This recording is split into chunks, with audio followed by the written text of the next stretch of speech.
నమస్కారం అండి. నేను డాక్టర్ శిల్ప అన్నంవార్, ఎంఎస్ నేత్రరోగ. ఎంఎస్ నేత్రరోగ అంటే ఆయుర్వేదిక్ ఆప్థాల్మాలజీ. బిఎంఎస్ తర్వాత ఆయుర్వేదంలో పీజీలో మనం ఆప్థాల్మాలజీ అంటే నేత్రరోగ శాలాక్య తంత్రలో నేను నా పీజీ చేశాను. ఈ శాలాక్య తంత్రాన్ని నేను ఎందుకు సెలెక్ట్ చేసుకున్నాను అంటే, యాక్చువల్లీ మా ఫాదర్కి గ్లోకోమా ప్రాబ్లం ద్వారా ఆయనకి ఆప్టిక్ అట్రోపీ వచ్చింది. ఈ ఆప్టిక్ అట్రోపీకి వరల్డ్లో ఎక్కడా ట్రీట్మెంట్ లేదు. దానివల్ల ఆయన చూపు కోల్పోతున్నారు.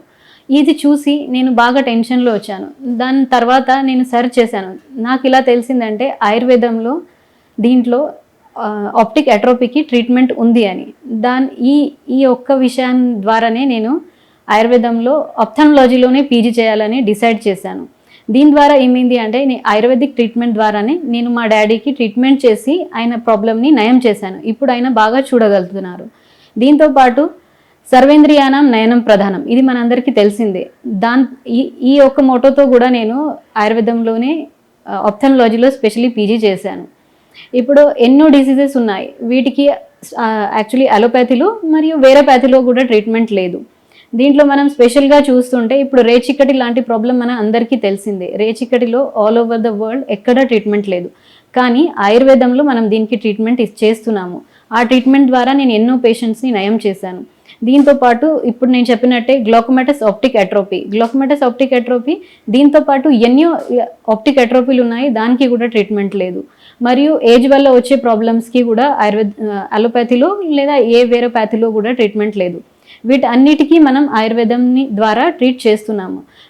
ఆయుర్వేదంది స్పెషాలిటీ ఏంటి అంటే, మనం డిసీజ్ వచ్చాకనే దాన్ని ట్రీట్ చేయడం కాకుండా డిసీజ్ రాకుండా కూడా మనం దాన్ని ప్రివెంట్ చేసుకోవచ్చు. అండ్ మనకు తెలిసిందే, prevention is always better than medicine అనేది, ట్రీట్మెంట్ అనేది. అందుకని కూడా ఈ ఆయుర్వేదంలో మనం అన్ని ట్రీట్మెంట్ చేస్తూ ఎన్నో డిసీజెస్ రాకుండా కూడా చూసుకుంటున్నాము.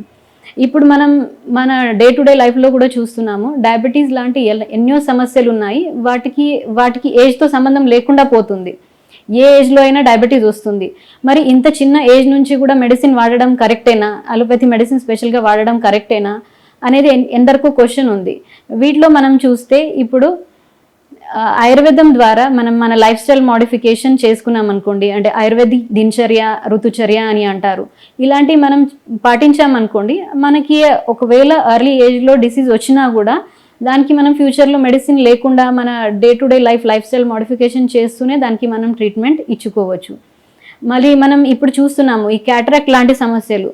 యాక్చువల్లీ క్యాటరాక్ట్ ముందుగా ఎలా అంటే ఒక ఏజ్ అయిన తర్వాతనే వస్తుంది, అలా కాన్సెప్ట్ ఉండేది. కానీ ఇప్పుడు మనకి స్టెరాయిడ్స్ క్రీమ్స్ ఎక్కువ యూజ్ చేయడం మరియు లేదా వేరే ఎన్నో రీజన్స్ వల్ల క్యాటరాక్ట్ కూడా ఎర్లీగానే వచ్చేస్తుంది. అప్పటికి మనం ఆ క్యాటరాక్ట్ సర్జరీ చేసుకోవడం ఎంతవరకు కరెక్ట్ అని తెలియదు. అలాంటి ఎన్నో సమస్యలకి మనం ఆయుర్వేదిక్ ట్రీట్మెంట్ తీసుకుంటూ వితౌట్ సర్జరీ కూడా, అంటే ఎర్లీ స్టేజెస్లో ఉంటే మనం వితౌట్ సర్జరీ కూడా ఈ ప్రాబ్లమ్స్ని ట్రీట్ చేసుకుంటున్నాము. దీంతోపాటు ఇప్పుడు మనం చూస్తుంటే మయోపియా అంటే కళ్ళ జోడులు పెట్టుకోవడం, హై పవర్ ఉండడం, ఇలాంటి ఇప్పుడు చిన్న ఏజ్లో నుంచి స్టార్ట్ అయిపోతున్నాయి. పిల్లలు ఎక్కువ టీవీ చూడడం, మొబైల్ చూడడం, ఇలాంటి ఎన్నో రీజన్స్ వల్ల పిల్లలకి కూడా పెద్ద పెద్ద కళ్ళజోడులు వచ్చేస్తున్నాయి. వాటికి ఇప్పుడు ఎన్నో ట్రీట్మెంట్స్ ఉన్నాయి, సరే లేజర్ అవి అన్నీ ఉన్నాయి. కానీ ఈ లేజర్ కూడా ఒక అప్ టు సమ్ ఎక్స్టెంటే సేఫ్గా ఉంటుంది. ప్రతి ఒక్కరికి మనం లేజర్ చేయలేము, అంటే వాళ్ళ కార్నియా థిక్నెస్ అవి అన్నీ కూడా మ్యాటర్ చేస్తాయి. ఇలాంటి పరిస్థితుల్లో కూడా మనకు ఆయుర్వేదిక్ థెరపీస్ ఉన్నాయి. దాంట్లోనే మనం ఇప్పుడు నేత్ర రోగాల్లో దాన్ని క్రియాకల్ప అని అంటారు.